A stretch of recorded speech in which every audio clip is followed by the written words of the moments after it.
Today I'm making homemade chicken strips, starting with fresh ground whole wheat flour. This is soft white wheat, which has less of a whole wheat flavor when you're done than the red wheat would. And to that I'm adding salt, probably about a teaspoon or a little more. Try not to drop your salt in the hot oil. That is my first tip for making homemade chicken strips. And then black pepper, maybe a quarter of a teaspoon.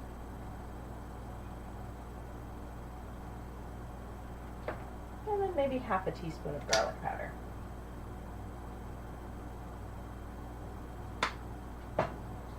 And then just mix it up. This is about 2 cups of flour.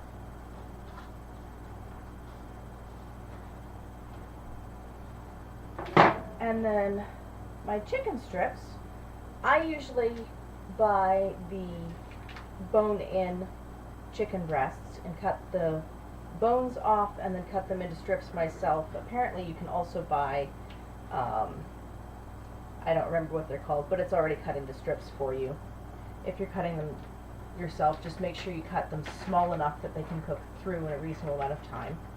And then, this is the important part, soak them in some sort of milk. I often use whey or milk that's about to go sour or just plain milk, depending on what I have around. You need to soak them for at least half an hour or so. Usually I just put some milk in the bag when I pull them out of the freezer to defrost them, and they sit overnight. Drop the strips in the flour. I use tongs for this part when I remember because it's less messy, but otherwise I just get flour in my fingers. And then this oil I've preheated to where I can feel the heat coming off of it. I don't have an oil thermometer or anything, I just kind of guesstimate. And I'm using rice oil for this. You can use any neutral oil or lard would be amazing. And then just carefully drop your chicken strips in the oil. You need to cook them, I think it's about 1.5 minutes on each side, depending a little bit on the size of the chicken strip. The important thing is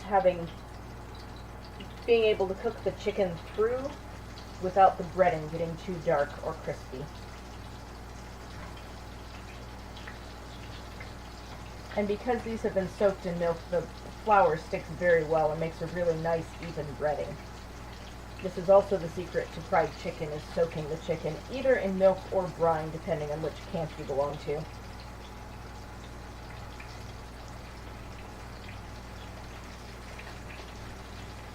And because it's bubbling like this, I can see it was hot enough to put the chicken in. If you're doing something with batter, you can just test it out with a little bit of batter beforehand, but it's a little harder when you are working with just flour.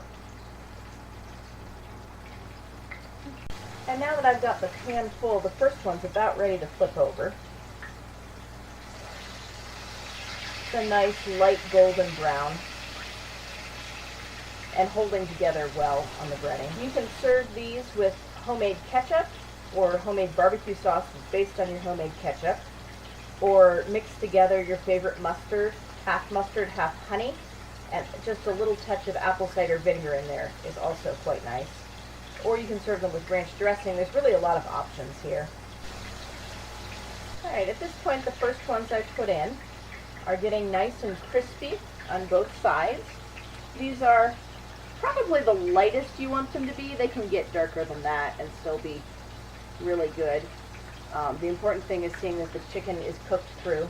And if you don't have a meat thermometer, I have one, but I can never get it to work right. Meat thermometers and I just do not get along. You just probably want to cut open the first couple that you cook to kind of get a feel for how long you have to cook them at different sizes before they're done.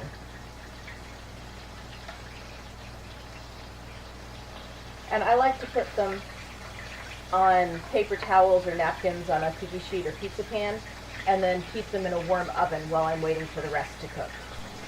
And here's my lovely platter of homemade chicken strips, no artificial ingredients, all healthy, and approved by people who don't like healthy food.